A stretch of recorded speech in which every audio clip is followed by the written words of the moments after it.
Jempol saya.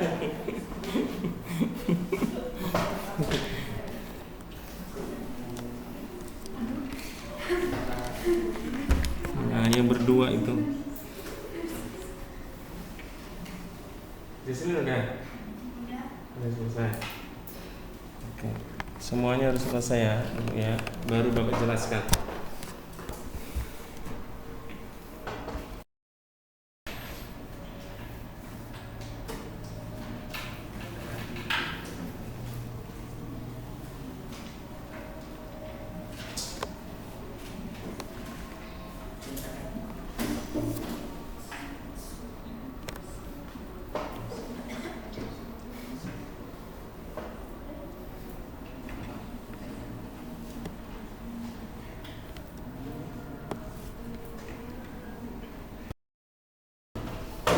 Shalom. Ya, hari ini pertemuan kedua ya. Dan hari ini kita masih merenungkan kebenaran firman Tuhan. Kita belum masuk ke dalam materi semester kita. Kita mau merenungkan kebenaran firman Tuhan di tahun baru ini. Ya, hari ini Bapak memberi tema renungan kita adalah kunci sukses di dalam Tuhan. Kita lihat dulu kunci. Siapa yang pernah lihat kunci? Pernah ya, lihat ya kunci. Pernah pakai kunci? Pernah ya. Sukses. Apa yang dimaksud dengan sukses? Sukses itu berhasil ya, berhasil, diberkati ya. Tetapi di sini bukan hanya sukses, tetapi ada keterangannya di sini adalah sukses di dalam Tuhan. Ya, jadi sebagai anak-anak Tuhan, Tuhan itu rindu memberkati kita. Tuhan rindu dalam hidup kita itu mengalami satu keberhasilan. Ya, makanya di dalam kebenaran firman Tuhan itu kita akan nanti ditunjukkan bagaimana meraih keberhasilan, meraih kesuksesan atau meraih janji Tuhan di dalam hidup kita. Ya, anak-anak yang dikasih Tuhan, kalau bicara tentang sukses di dunia ini ada banyak kesuksesan yang di luar Tuhan tentunya. Ada orang yang tidak peduli dengan Tuhan, ya, orang yang nggak kenal Tuhan, mereka juga bisa sukses. Ya, mereka melakukan kejahatan bisa sukses ya. Itulah yang disebut dengan sukses tetapi di luar Tuhan. Ya, orang sukses, orang pengedar narkoba juga bisa sukses ya.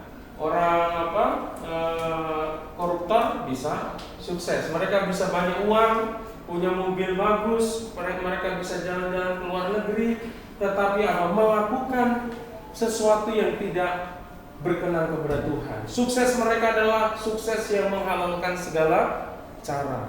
Dan Tuhan tidak mau kita sebagai anak-anak Tuhan sukses tetapi dengan cara menghalalkan segala cara. Itu tidak mungkin ya. Karena kesuksesan kita nanti juga akan dipertanggungjawabkan di dalam Tuhan. Kalau kita sukses di luar Tuhan ya tentunya kita akan dituntut ya pertanggungjawaban dari Tuhan. Ya, tentunya ujung-ujungnya adalah kesuksesan itu akan membawa kita kepada maut ya. Kita kemarin belajar tentang upah dosa adalah maut. Kalau kita hidup dalam dosa, ya meraih kesuksesan dengan melakukan dosa, tentunya hidup kita akan berakhir di dalam kekekalan, dalam penderitaan ya. Tetapi kalau kita sukses di dalam Tuhan, kita diberkati di muka bumi ini selama kita hidup di dunia ini, tetapi kita suatu saat kita bisa masuk dalam kerajaan Allah. Luar biasa, sukses di dunia, diberkati di dunia, dan kita bisa menikmati hidup kekal di dalam kekekalan bersama Tuhan. Nah, untuk bicara tentang kunci sukses ini, Bapak kasih ilustrasi begini. Umpamanya, Bapak minta tolong sama Randy ya. Randy, tolong kamu pergi ke perpustakaan sana, ambil buku mata pelajaran agama Kristen. Dia datang aja ke perpustakaan, tapi kondisi atau keadaan pintu perpustakaan itu tertutup, ya, terkunci, ya. Kira-kira Randy bisa ngambil buku yang Bapak suruh ambil nggak? Tidak bisa, ya. Dia tidak bisa masuk dan mengambil, artinya dia gagal. Dia tidak bisa menolong Bapak untuk mengambilkan buku itu. Karena apa? Karena dia butuh kunci. Ya, kecuali dia bawa linggis, dia congkel, ya, dia rusak pintunya. Ya, itulah saya katakan itu sukses di luar Tuhan, ya. Kalau sukses di dalam Tuhan itu ada kuncinya. Ya, tentunya di sini Bapak akan memberikan ada 4 ya yang harus kita ingat selalu bagaimana kita meraih kesuksesan di dalam hidup kita, ya. Bapak yakin dan percaya setiap kalian punya cita-cita, benar nggak? Ada yang nggak punya cita-cita? Halo, sini masih bingung dengan cita-citanya?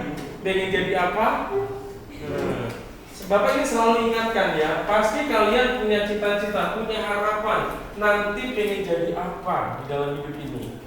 Ya, Bapak tanya, kamu nanti kalau ini pengen jadi apa? Pengusaha.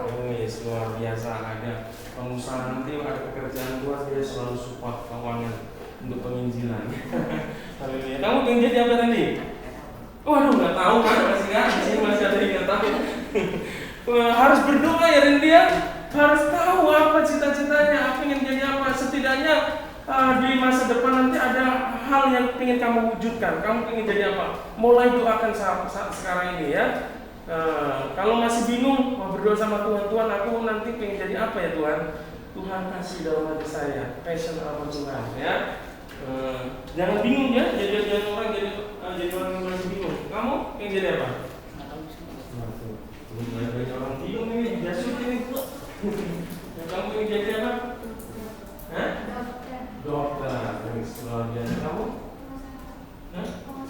Pengusaha, ya. Ingat sama pekerjaan Tuhan. Kamu? Dokter. Pendeta, puji Tuhan ada teman Bapak. Wah, tentara, pemain bola. Pemain bola, luar biasa ini. Pemain bola wanita, ya, sekarang ada, ya. Kamu yang jadi dokter. Kamu? TNI. Kamu? Pengusaha.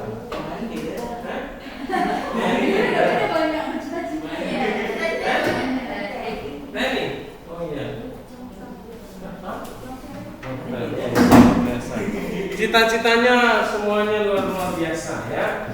Dan tentunya untuk mewujudkan cita-cita itu terwujud dalam hidup kita, itu tidak dengan kita terima dengan begitu saja, ya. Ada perjuangan, ada usaha, dan ada harapan yang harus kita selalu panjatkan kepada Tuhan. Ya, nggak mudah. Saya mau katakan tidak mudah untuk mewujudkan itu semua. Ya, oleh karena itu kalian perlu kuncinya, ya, perlu kunci supaya kalian bisa tercapai semua apa yang kalian harapkan di dalam hidup kalian, ya. Yang pertama, ya, sebagai anak-anak Tuhan, untuk mewujudkan cita-cita kalian supaya sukses di dalam hidup kalian adalah yang pertama adalah apa? Halo? Mengandalkan Tuhan. Jadi sebagai anak-anak Tuhan, saya mau katakan, firman Tuhan katakan kita harus mengandalkan Tuhan, bukan mengandalkan kekuatan kita, bukan mengandalkan manusia. Bahkan kita menjauhkan diri kita dari Tuhan. Mari kita lihat firman-Nya di dalam Yeremia pasal 17 ayat 5 sampai 8, ya. Bapak akan bacakan pelan-pelan. Ya, silakan kalian mendengarkan dengan baik, ya. Firman Tuhan katakan begini. Ini akibatnya kalau kita nggak mengandalkan Tuhan. Kita lihat dulu, ya, kehidupannya. Firman Tuhan berkata, beginilah firman Tuhan, terkutuklah orang yang mengandalkan manusia, yang mengandalkan kekuatannya sendiri, dan yang hatinya menjauh dari Tuhan. Ya, firman Tuhan, kalau kita tidak mengandalkan Tuhan, tetapi mengandalkan sesuatu yang dari luar Tuhan, apa? Hidup kita akan tertutup, bukan diberkati Tuhan. Di sini ada 3 orang yang tidak diberkati Tuhan. Yang pertama adalah orang yang mengandalkan manusia. Yang kedua adalah orang yang mengandalkan kekuatannya sendiri. Dan yang ketiga adalah orang yang menjauhkan hatinya jauh dari Tuhan. Apa contohnya kita mengandalkan manusia? Ya, mungkin di sini ada yang terlahir di dalam keluarga yang kaya, mampu, ya. Kalian jangan sebagai anak jangan berpikir begini, tenang aja. Aku mau santai-santai, saya mau senang-senang. Papa saya kan punya duit banyak, gak usah belajar juga nanti tenang aja. Aku minta apa-apa pasti papa saya bisa kasih. Ya, jangan pernah, itu salah satu wujud kita mengandalkan manusia. Memang kita bersyukur punya orang tua yang diberkati, mungkin usaha mereka, pekerjaan mereka punya uang banyak, mereka bisa memfasilitasi kalian untuk bersekolah di tempat yang bagus, mensupport ya. Tetapi itu jangan dijadikan andalan. Kalau kalian mengandalkan manusia ya, nanti kecewa. Ya. Jadi kalian punya mental malas ya, tidak mau berjuang, nggak mau berusaha, mengandalkan orang tua. Bapak mau tanya, orang tua kalian akan selamanya ada di dalam hidup kalian nggak? Ya ada. Suka atau tidak suka adalah sebuah realita bahwa orang tua yang kita kasih dan orang tua yang mengasihi kita pasti akan meninggalkan kita. Bapak sudah ditinggalkan papa, ya. Artinya mereka tidak bisa kita andalkan. Ya, makanya ya satu-satunya yang perlu kita andalkan adalah Tuhan. Karena Dia adalah Allah yang kekal. Dia yang Allah yang selalu ada dalam hidup kita. Kekuatan manusia itu terbatas. Ya, kekuatan orang tua kita terbatas. Ya, kemampuan orang tua kita juga terbatas. Atau mungkin sebaliknya kita terlahir di dalam keluarga yang berkekurangan, penuh keterbatasan. Dan kita berpikir bagaimana masa depan saya. Kita terlalu takut, terlalu mengandalkan orang tua. Orang tua saya kan gak mampu, mana mungkin saya bisa mewujudkan cita-cita saya. Bapak mengatakan, jangan andalkan manusia. Kalau Tuhan kita andalkan, Dia bisa memberkati kita. Dia bisa buka jalan dengan cara yang ajaib. Amin? Ya, jadi berkat itu bukan hanya datangnya dari orang tua. Mungkin kalian dengan belajar sungguh-sungguh berprestasi, Tuhan bukakan jalan sehingga kalian bisa mendapatkan beasiswa. Ya itu tidak sesuatu yang mustahil bagi Tuhan. Jangan menyerah dulu, jangan lihat ya orang tua saya nggak mampu, bagaimana saya bisa mewujudkan cita-cita saya. Ya, kita masih punya Tuhan, amin. Punya Allah yang luar biasa. Kuasanya itu tidak terbatas. Kan Tuhan yang kita sembah adalah Tuhan yang menciptakan langit dan bumi ini. Dia hanya berfirman, jadilah terang maka jadi. Jadilah daratan dan lautan, cakrawala. Jadilah segala macam tanaman, semua binatang, semuanya jadi. Tuhan itu berkuasa firman-Nya, ya. Makanya kita perlu mengandalkan Tuhan, bukan mengandalkan manusia, termasuk orang tua kita. Kita bersyukur untuk orang tua kita yang mengasihi kita, yang memperhatikan kita, dan diberkati Tuhan. Tapi itu jangan engkau jadikan andalan. Kita nggak tahu kehidupan ini, ya. Kita nggak tahu apa yang terjadi di depan, ya. Tuhan. Tetapi kalau kita selalu mengandalkan Tuhan, pasti hidup kita akan diberkati Tuhan. Yang kedua adalah orang yang mengandalkan kekuatannya sendiri. Ada banyak orang yang mengandalkan kepintarannya karena dia merasa pintar, merasa kuat. Akhirnya apa? Enggak perlu mengandalkan Tuhan. Ya, merasa aku nggak butuh Tuhan, aku sendiri juga bisa berprestasi. Ini kan saya berprestasi karena usaha saya, karena saya rajin belajar dan sebagainya. Ya, Bapak mau kasih tahu kalau kalian punya kepintaran dan kecerdasan, punya kekuatan, itu adalah anugerah Tuhan. Itu tidak bisa kalian banggakan, kalian sombongkan, ya, tapi kalian syukuri, kalian gunakan dengan baik. Bukan untuk kalian bisa menjauhkan diri dari Tuhan. Tapi semakin kamu menyadari bahwa kalau kamu mampu itu karena Tuhan, maka tidak ada hal yang lain selain kita terus mengandalkan Tuhan. Sekalipun kita sudah diberikan kekuatan dan kepintaran dan kecerdasan tetap andalkan Tuhan. Amin. Yang ketiga, tadi yang hatinya jauh dari Tuhan. Orang yang terkutuk adalah orang yang hatinya jauh dari Tuhan. Kapan kita jauh dari Tuhan? Tuhan itu selalu dekat, selalu hadir dalam hidup kita. Tapi firman Tuhan yang hatinya jauh dari Tuhan. Artinya ketika kita tidak memperdulikan hal-hal rohani dalam hidup kita, kita sedang jauh dari Tuhan. And so, tegakkan kepalamu, nanti kamu keterusan tidur nanti ya. Live kita ini ya. Jadi mohon semua perhatikan ya.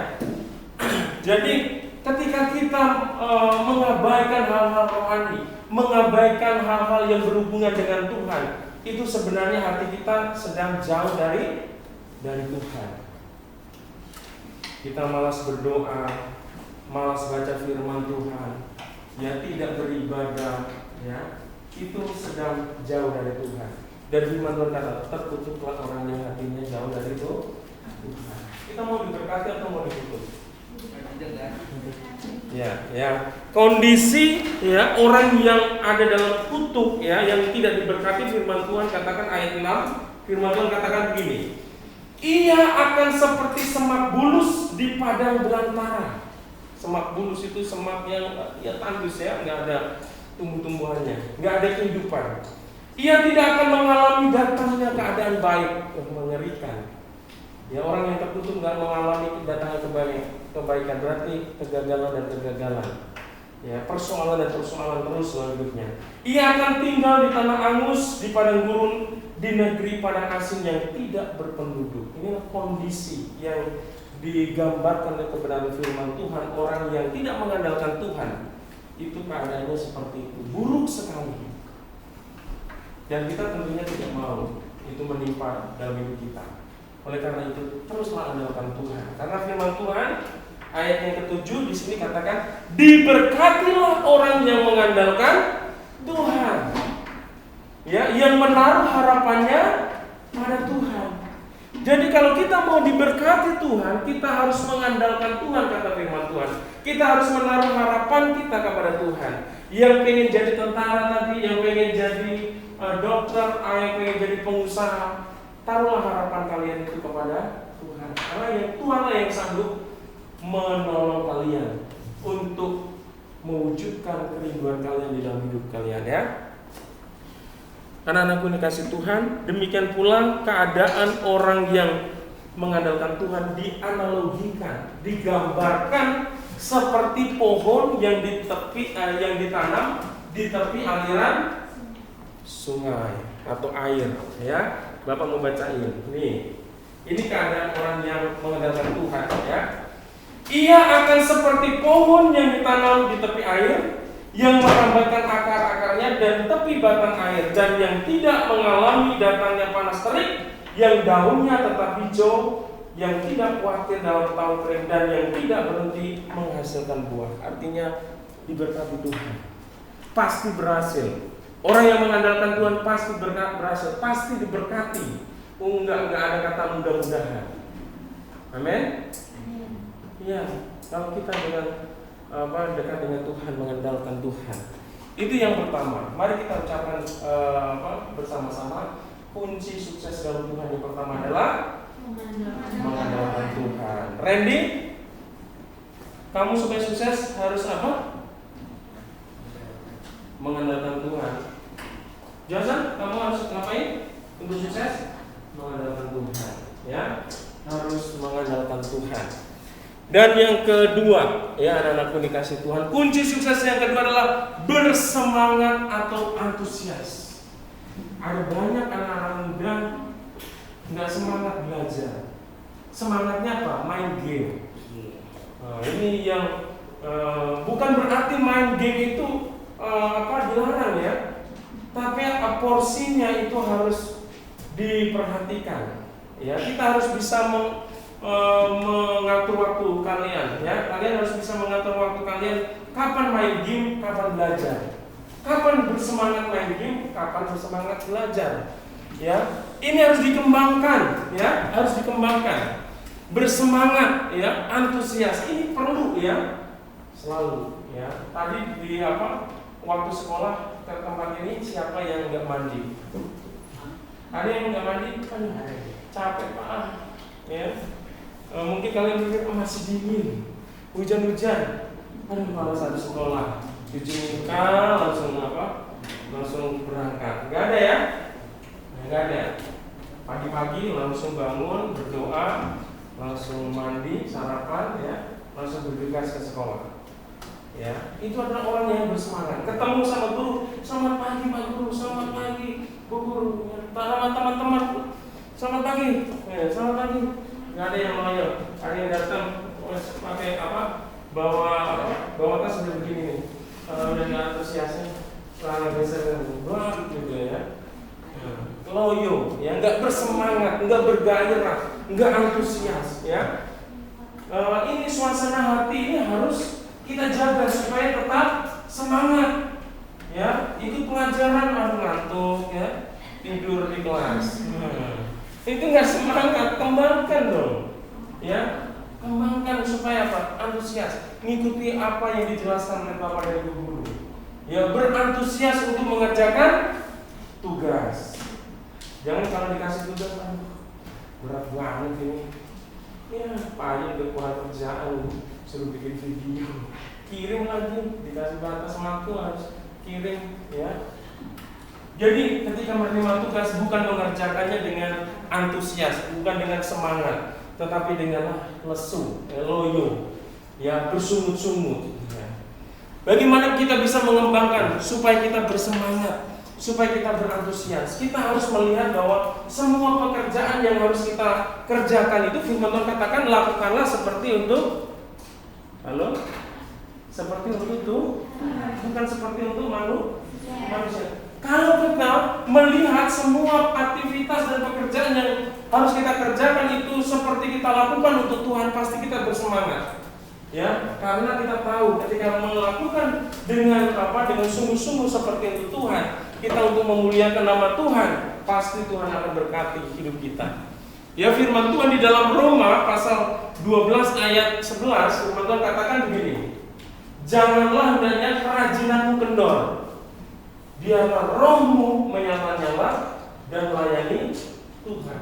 Tuhan mau supaya kita nggak kendor dalam kerajinan kita. Kelas 1, ya, bersemangat. Kelas 7, waktu kelas 7 semangat sekolah.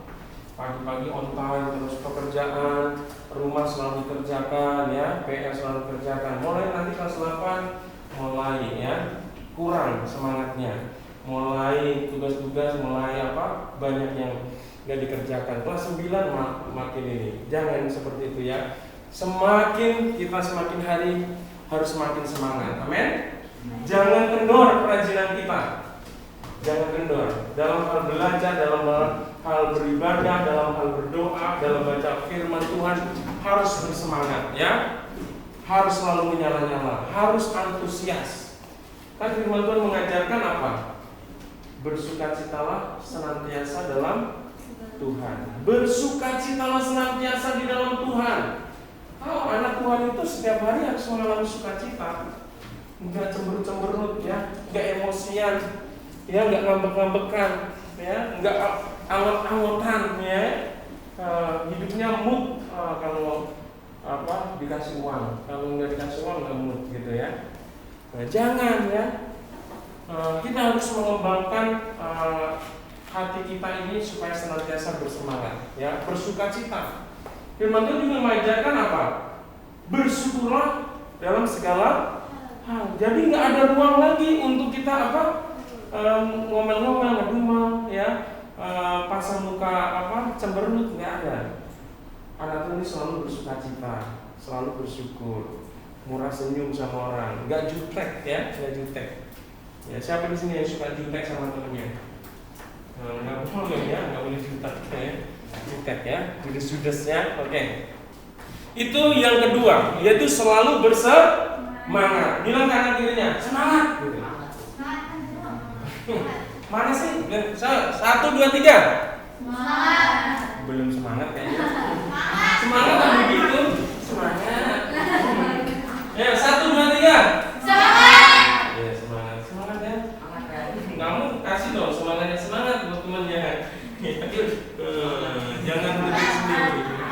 semangat. Ya, coba jauh-jauh ya tepuk yang dekat tepuk punggung temannya. Semangat gitu ya. Antusias. Oke. Next ya. Oke. Selanjutnya kita lihat kunci sukses yang ketiga, yaitu harus rajin, tekun, ulet, dan kerja keras. Waduh Tuhan.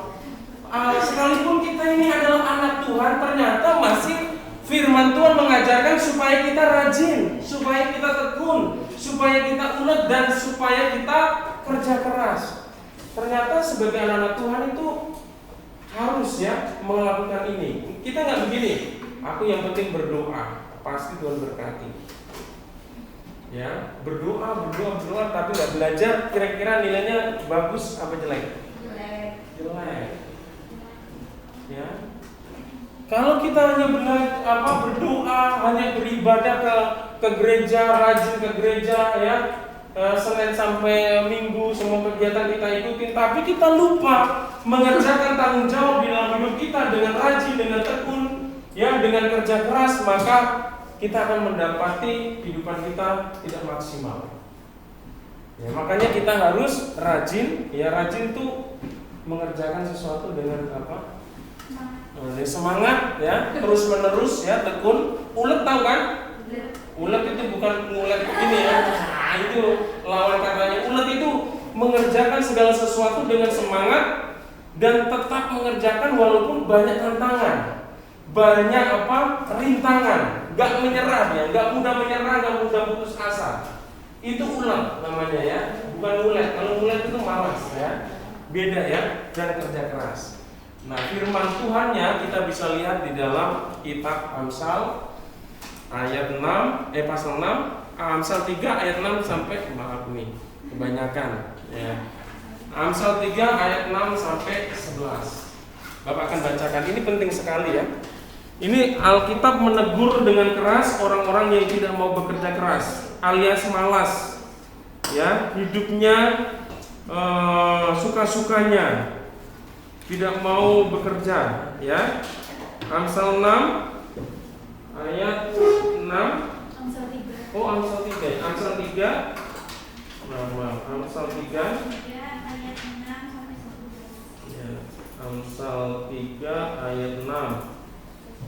Nih ya. Oh, maaf saya maaf. Ini bukan 36 nih. Aduh, masa sama ya? Masa sama. Ya.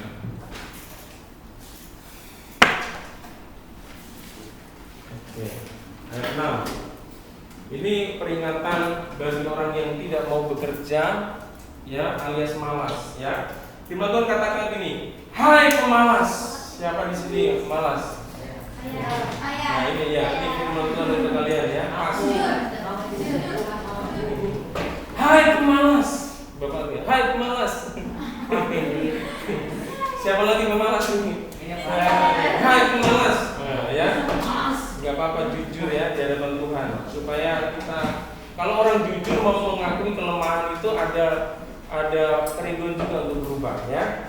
Hai pemalas, pergilah kepada semut, perhatikanlah lakunya, dan jadilah bijak. Jadi orang yang malas, Tuhan katakan, disuruh datang kepada semut, suruh memperhatikan lakunya, apa yang dikerjakan oleh semut itu, dan supaya orang itu bijak. Apa maksud firman Tuhan ini? Menyuruh orang malas kepada semut. Angkat tangannya. Kenapa? Karena semut bekerja keras.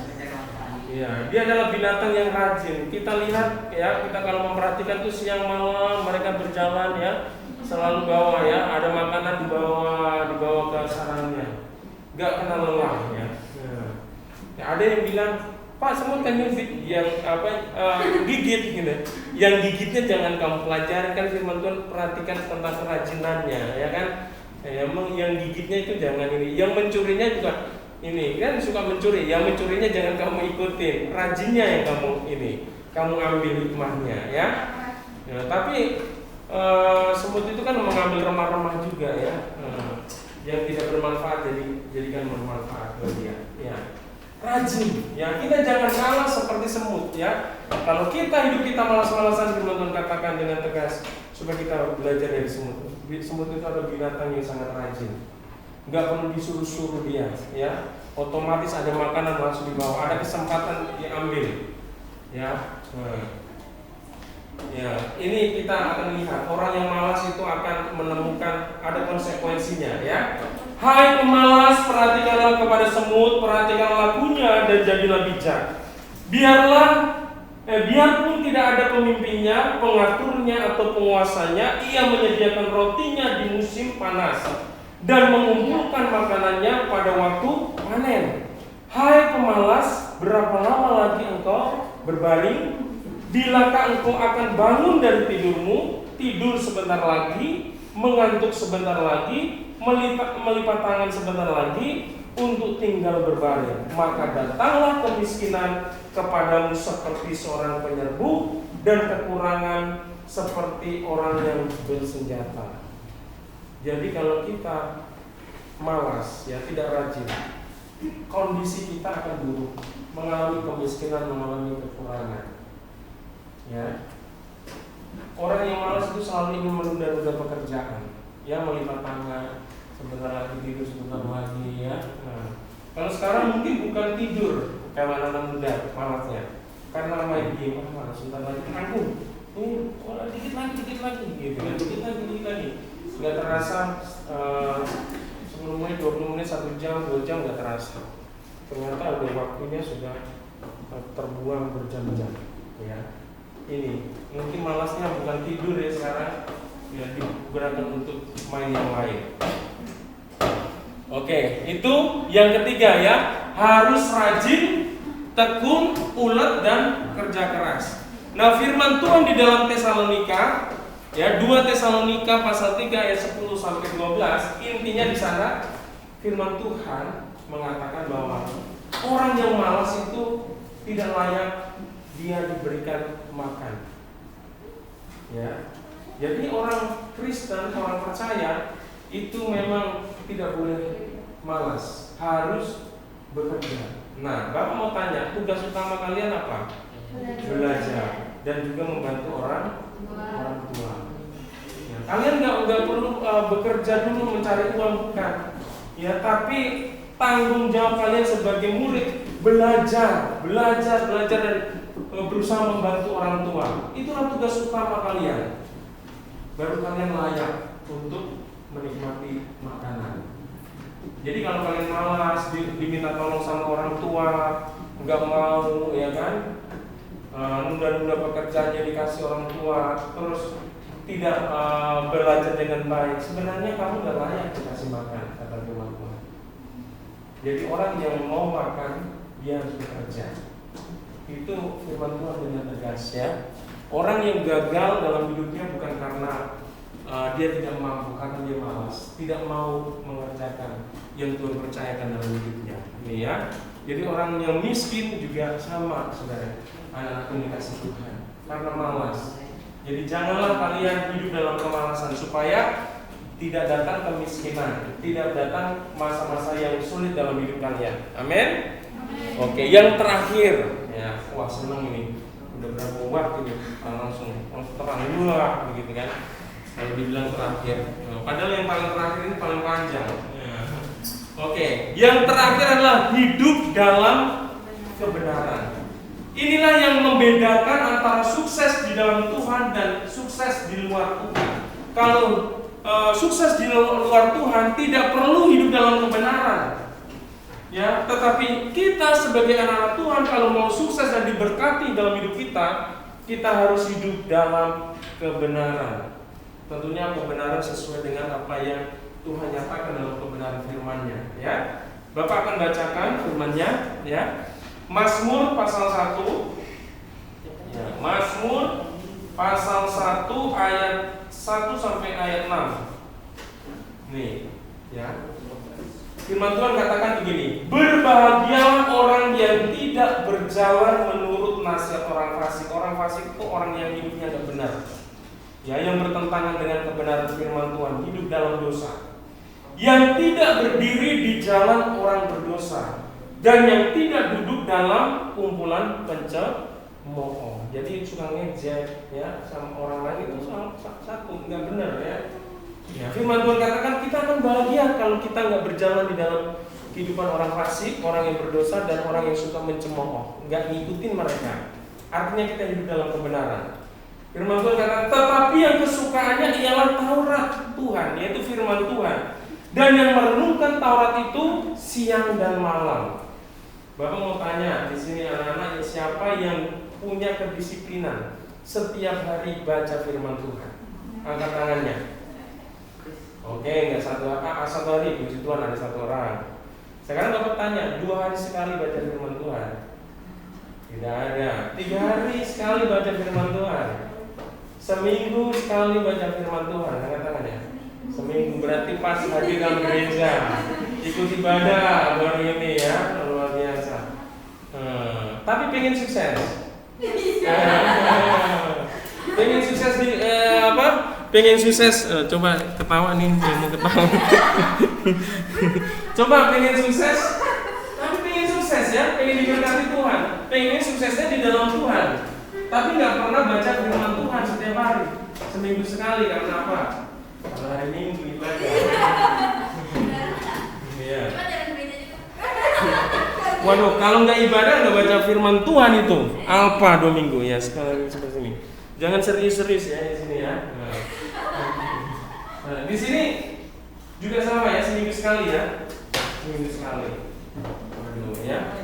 Tapi firman Tuhan begini ya, kalau kita mau sukses kita harus hidup dalam kebenaran, syaratnya harus cinta firman Tuhan. Kan firman Tuhan begini, firman Tuhan kayak gini. Tetapi yang kesukaannya ialah Taurat Tuhan dan yang merenungkan Taurat itu siang dan malam. Siang dan malam berarti setiap hari. Bukan maksudnya siang dan malam pada hari Minggu, bukan. Ya, tapi siang dan malam itu setiap hari. Ayo anak-anak muda.